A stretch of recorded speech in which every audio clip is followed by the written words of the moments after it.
Saudari-saudara umat kekasih Tuhan, Shalom, sahabat Rema yang berbahagia.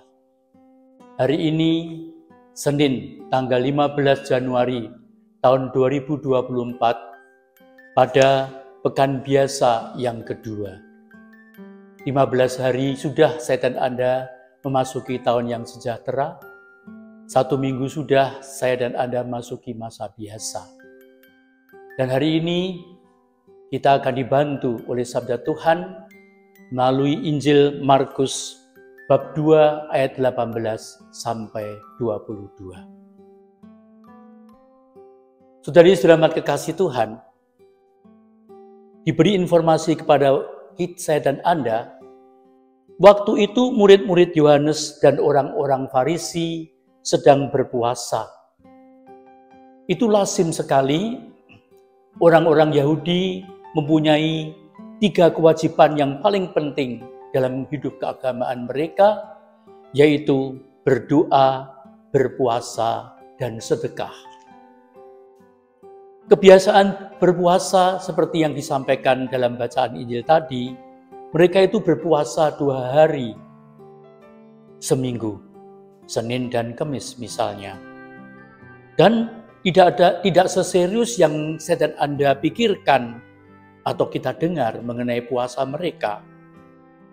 Mereka biasa berpuasa mulai dari jam 6 pagi sampai jam 6 sore. Pada suatu hari datanglah orang-orang kepada Yesus dan berkata, dikatakan orang-orang ini pasti bukan murid-murid Yohanes, juga bukan orang-orang Farisi, tetapi orang-orang yang mengamati bahwa murid-murid Yesus tidak berpuasa. Murid-murid Yohanes dan murid-murid orang Farisi berpuasa, tetapi murid-muridmu tidak. Nah, untuk menjawab pertanyaan ini, Yesus memberikan nasihat yang simpati kepada orang-orang yang bertanya itu. Catatan yang pertama, Yesus tidak pernah menolak puasa seperti dalam praktek mereka. Orang-orang Yahudi sungguh-sungguh orang-orang yang disiplin menjalankan hukum Taurat, lebih-lebih dengan 3 kewajiban yang paling penting dalam hidup mereka. Salah satunya adalah berpuasa. Nilai plus dari hidup ketekunan dan kesetiaan mereka, kedisiplinan sebagai sarana untuk memperbaiki diri, dan lebih-lebih dengan merendahkan diri dan mohon belas kasih Tuhan. Dan orang Yahudi yang saleh menganggap puasa itu sebagai tindakan kebajikan yang menyenangkan hati Tuhan. Maka bagi orang-orang tadi sulit memahami bahwa murid-murid Yesus, dan lebih-lebih heran mengapa Yesus tidak sungguh menanamkan praktek olah kesalehan kepada murid-muridnya seperti berpuasa itu. Masalahnya bahwa orang-orang Yahudi pada waktu itu, dan tentu saja tidak semuanya, menggeser praktek kesalehan itu, olah kesalehan itu, lebih untuk pamer diri.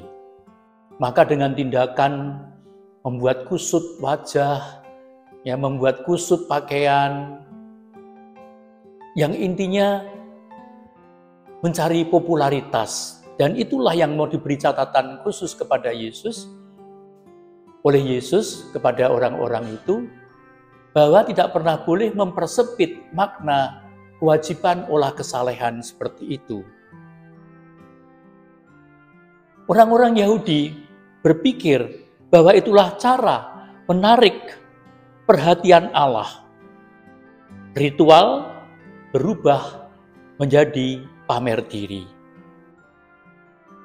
Yang seharusnya olah kesalehan itu menjadi ungkapan perasaan hati cinta yang mendalam kepada Tuhan.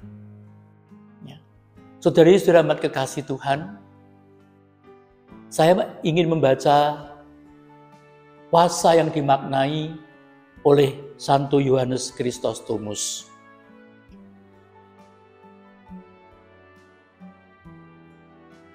Tepatnya begini, nilai dari puasa bukan hanya terletak pada persoalan menghindari makan minum tertentu, tetapi juga berhenti dan melepaskan diri dari perbuatan-perbuatan dosa. Seseorang yang membatasi puasa dengan hanya berpantang daging sesungguhnya merendahkan arti dari puasa itu sendiri. Apakah kamu berpuasa? Buktikanlah dengan melakukan perbuatan-perbuatan baik.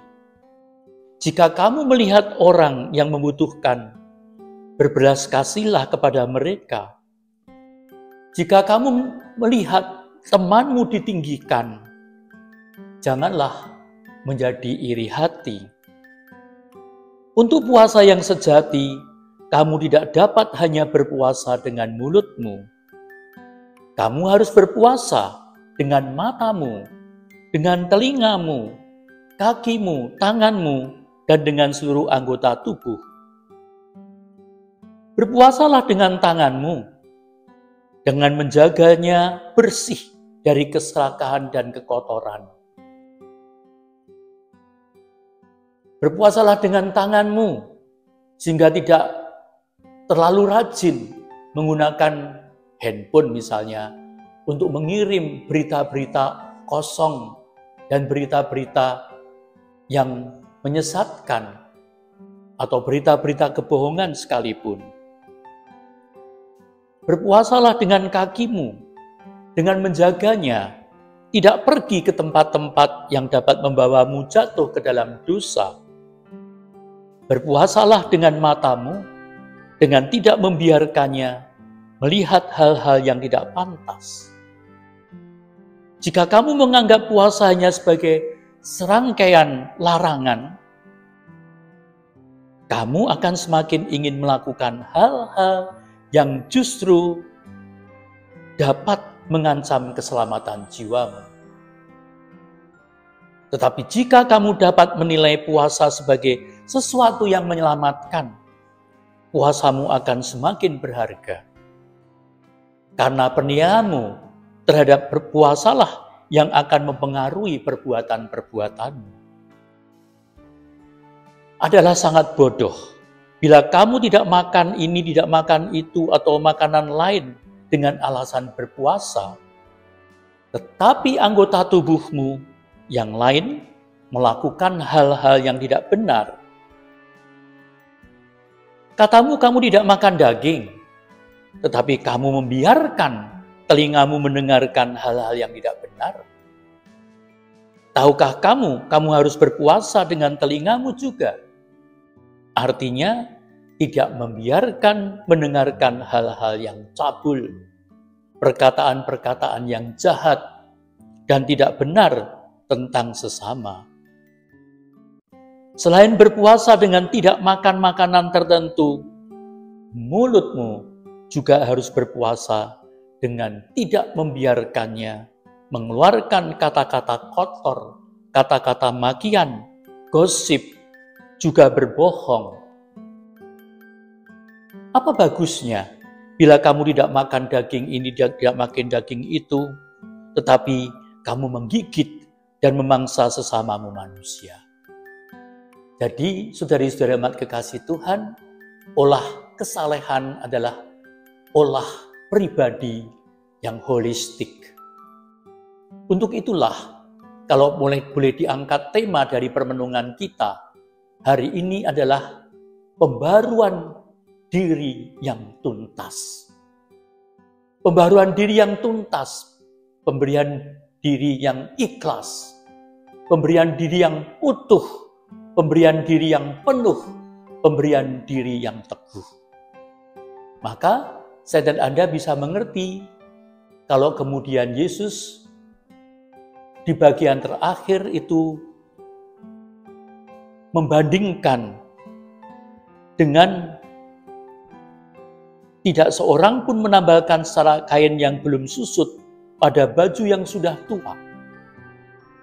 Karena jika demikian, kain penambal itu akan mencabiknya, yang baru mencabik yang tua, sehingga semakin besarlah koyaknya.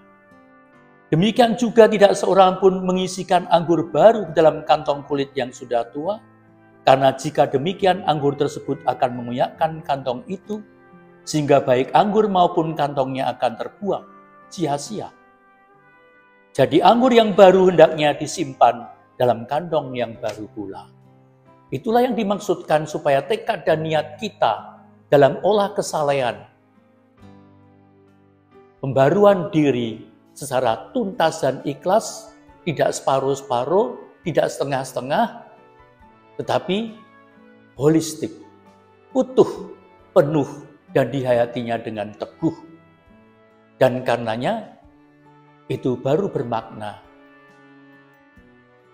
Saudari-saudara kekasih Tuhan, sekali lagi kita tidak menolak olah kesalehan, bahkan sangat baik, tetapi dengan makna yang baru, dengan makna yang utuh, dengan makna seperti yang dinasihatkan oleh Yesus, bukan hanya berpuasa untuk pamer diri atau kebutuhan ego saja, tetapi untuk memberikan kesaksian, supaya dengan olah kesalehan itu, pembaruan budi, pembaruan hati, pembaruan hidup menjadi kenyataan yang menyenangkan hati Tuhan, yang membahagiakan kita sendiri, tetapi juga menjadi berkat bagi banyak orang.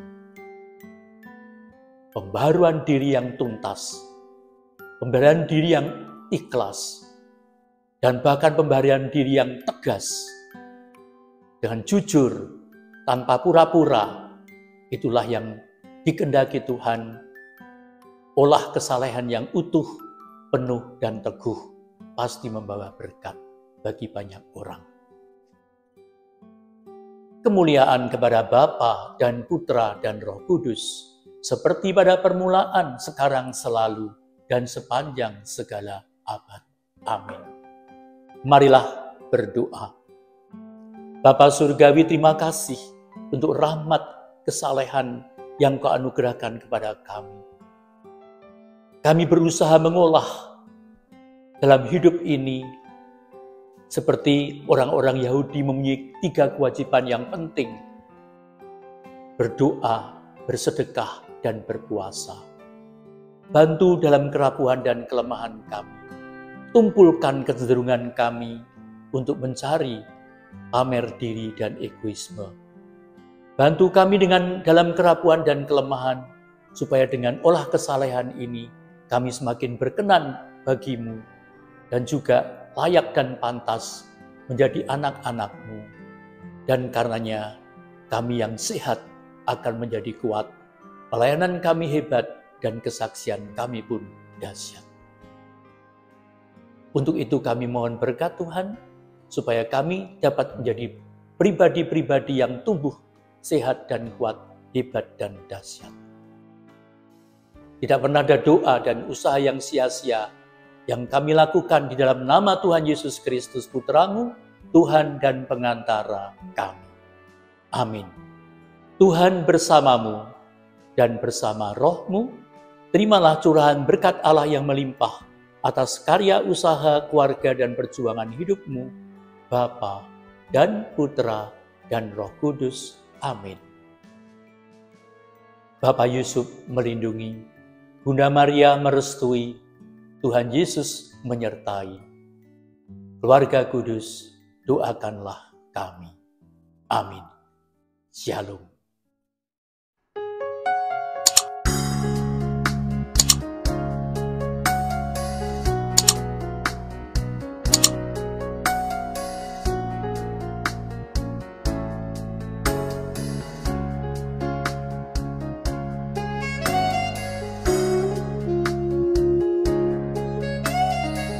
Sahabat Rema, sampai jumpa dalam program berikutnya.